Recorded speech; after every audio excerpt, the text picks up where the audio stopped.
possible.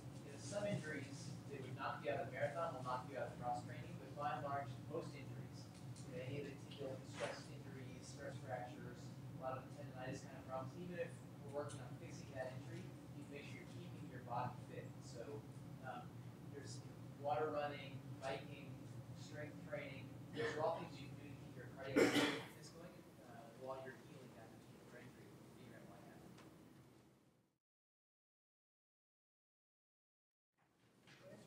It really depends on what the cause is. So I like to say there's 3 exercises you can do and you'll never get plantar fasciitis, but that's not the case. So you really have to figure out why you have it in the first place. It's multifactorial. So it can be your foot type, it could be the shoe you're in, it could be lack of flexibility, it could be lack of strength.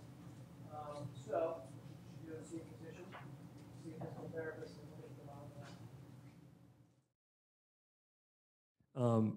Well, you heard mentioned just the whole thing about joint reactive force, and that's basically what it comes down to. So it's not just IT band; it's going to be any kind of the overuse syndromes that are endemic to the hip, knee, or ankle.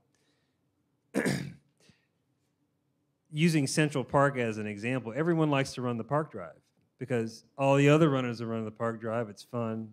You can measure yourself against some of your colleagues. I mean, a little friendly competition. I've been there. I understand it. But since my surgeries, I've taken more to running the bridle pass, which on a warm Saturday in July will be empty. No one's running them. But you're going to decrease. I can't give you a percentage. All I know is that the research tells me the joint reactive forces will be less, and my body tells me I'm doing less trauma to itself by running on the paths. Now, I can't specifically say to IT band, but your anecdotal experience is my anecdotal experience, which I think is the anecdotal experience of everybody up here, which is less joint reactive force repetitively imparted to your joints, less injury you're going to have.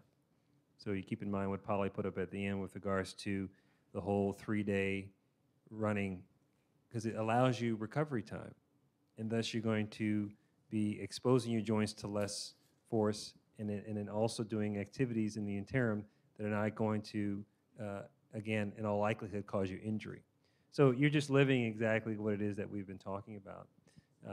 I feel strongly that I think, and Jordan can chime in, I think that the 5-day training program is probably reasonable for the new runner who does not have a base, but that the mileages are probably a little bit too long, and they don't account for injury. So by the research, you can tell that the 5-day is going to increase the likelihood of injury. I love the 3-day. The one long run and a couple of intermediate runs with pacing and different foci in terms of what you're trying to accomplish as opposed to just getting out and running and running and running.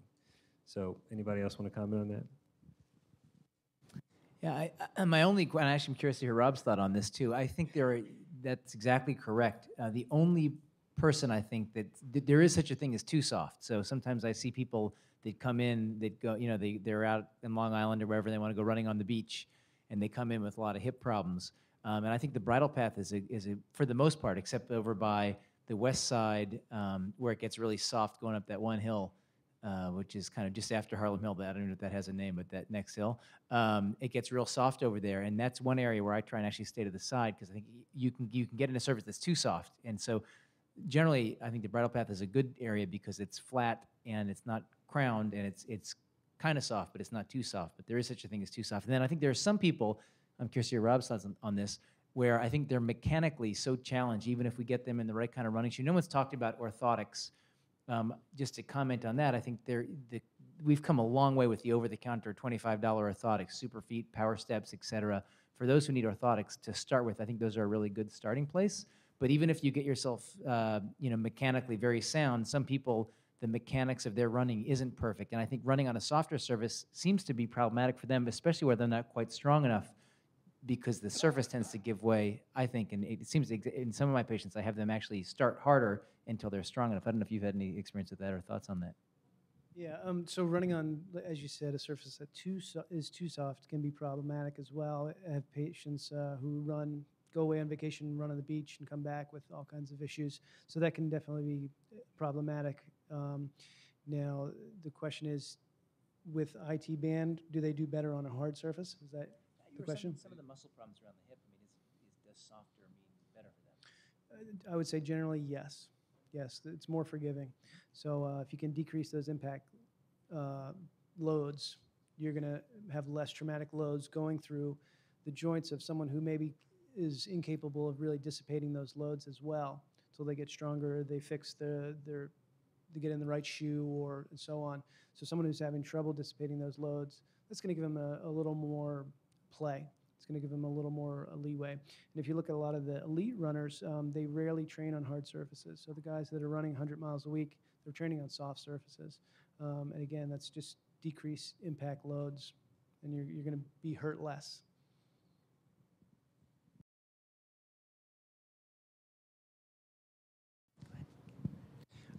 Sometimes we will do a temporary orthotic to unload tissue, just to let it quiet down. But generally, if you get a custom orthotic, you should get it for a reason, because you need some sort of mechanical external support, be your foot type or some sort of injury. So ideally, I could talk about this for about 2 hours, but I'll try to give you the short version. Basically, that interaction with your foot and the orthotic and the shoe and the ground need to be biomechanically proper. And usually that doesn't change.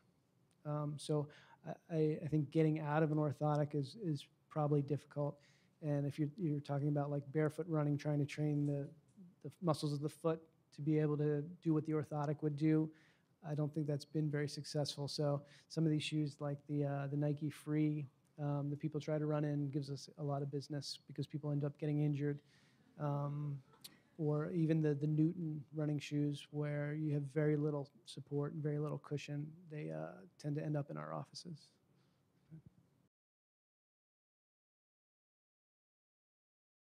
Yeah, high heels. The question is, do women who wear high heels have a higher incidence of injury? And generally, there are high heels and there are high heels. And so what happens if you wear high heels every single day? Well, first of all, it's an amazing feat to be able to balance your entire body weight just on your metatarsals. And thank you. It was a pun intended. But it's an amazing accomplishment to be able to do that, and it's a skill like running. It takes a long time to perfect that.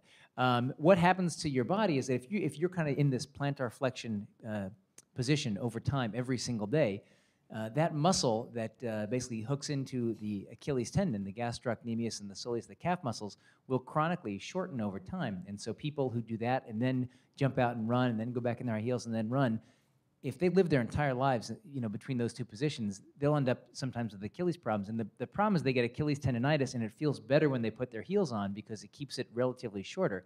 But then they come out and try and run, and they're not doing anything to fix the problem. And something all of us have talked about up here is the biomechanical thought of how an injury is fixed. So it's not only waiting for the Achilles tendon or the stress fracture or any of these injuries to heal, but it's thinking about why did that injury happen in the first place. And so heels in and of themselves generally are fine as long as you're doing your kind of associated flexibility and strength stuff.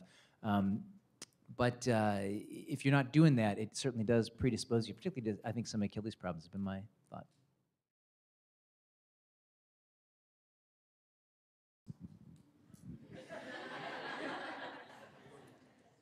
Well, this is something I'm very familiar with, just from a clinical standpoint. You guys are not reasonable. It's not a reasonable endeavor to run a marathon. It just isn't. I mean, if you look at you all have a profile, and the administration at the NYRC knows it very well. You tend to be type A's, relatively high earners, very motivated types, who are probably a little bit more apt to do that which most of the population is not going to do. And one of those things that you're going to be typically doing is to ignore pain, right? So one of the easiest ways to look at it is something I mentioned in the talk. If something's hurting to the point where it's affecting your ability to run, you should rest. Do the anti-inflammatories, you ice it, give it a week. If you then go back to running and it's still there, the reasonable person would say, I probably need to see somebody about this. But when am I going to see someone? I call Dr. Metzel. He has an appointment in a month. Dr. Williams is away. Dr. Helpman, whoever it may be. So now all of a sudden you've been negatively conditioned not to see someone, but your book says you're supposed to run 5 miles today. And it's not so bad. So, okay, yeah, I'll just do the 5 miles. And okay, well, I got to go to work, I got a project. You get what I'm getting at. Life gets in the way. So I think for that reason, specifically unique to the New York area, you tend to have the bells going off, but yet you're ignoring them because the problem isn't quite bad enough or severe enough to stop you from running. Because trust me, the neurotic runner will find a doctor if they can't run. But that's usually not the case. So you're talking about a continuum of pain where should I go see someone? Which usually at that point where you think you should see someone and you don't. And that's the person that's going to progress to something far more serious. And I just don't know, is anybody else can different, better? Is that accurate? I mean, I think it is. I mean, because the people, I see them in the office. It's all the time. Well, yeah, I thought I seen you 2 months ago, but, well, guess what? But it's too late now, right? Your question is valid. How much muscular pain? How much can you go through? How much is the fatigue something you've not done, something you're not aware of? If the pain doesn't go away in a few days significantly, then you have issues with it. If muscular pain goes away within 48 hours, a little bit more than that. If it's still there and it's affecting your ability to do things, it is significant. So the question is really, when is the pain significant? That's when it's significant. It's like, when is a fever significant? Well, when you still have a fever 4 days later, that's pretty significant. You have fever 1 day, it's not that bad.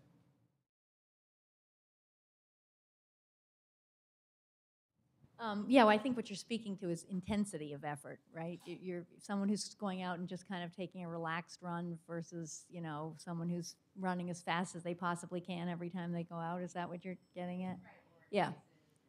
Yeah, there is a correlation between intensity and injury rate. Just most people can't. The intensity is fatiguing. We were talking about what happens when you fatigue. If you're pushing yourself to above your lactate threshold all the time, your muscle fibers are going to fatigue, and you're going to change your biomechanics, and that in turn is going to probably put you at greater risk for injury. The other thing is, as you increase the pace you're running, you're increasing the forces that you're applying to your muscles, joints, all that. So a lot of high intensity running is probably putting you at greater risk of injury. But not to say that you're at no risk if you're just out there doing an easy run all the time. It still adds up. That has multiple factors: an economic factor, a public health factor, a personal factor, a recommendation by your friend factor. So there is no simple answer to that question. If you go through the schematics of accessing health care in general, it should be through your primary care doctor. And then your primary care doctor or your primary care caregiver will then designate you to the specific specialist or specific person that they believe best fits that problem if they can't address it. And you can go directly to, you can pass go, and you can go directly to specialist in running, you can go to specialist in knees, a specialist in shoulders, you can go directly to a physical therapist. All that is available to you. So there's no one right answer for that, but all the questions you ask are access points into the healthcare armamentarium. But the one thing I would add is that if you just try to get to your primary care specialist, two things are going to happen. Someone who you trust, and in general, that entry into the medical sort of sphere of treatment is going to make you sort of face the reality of your injury. So it's sort of now make this from a thing to like, oh, this is a real thing. So when the guy tells you to rest, even though you may have known to rest, you really rest this time. And the majority of the stuff the majority of things we're talking about resolve with rest. You know, so you don't need to come and see any of the guys up here for, I'm going to say, the majority of the type of maladies, the things that we talked about here in the talks today.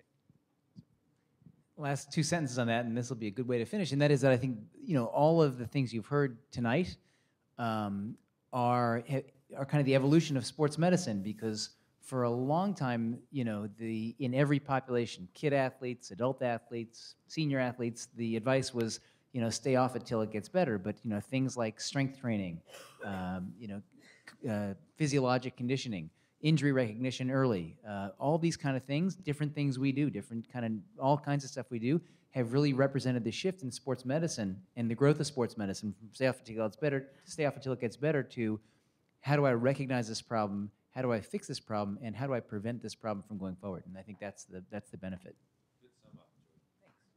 Thank you all for coming. Very nice, thank you.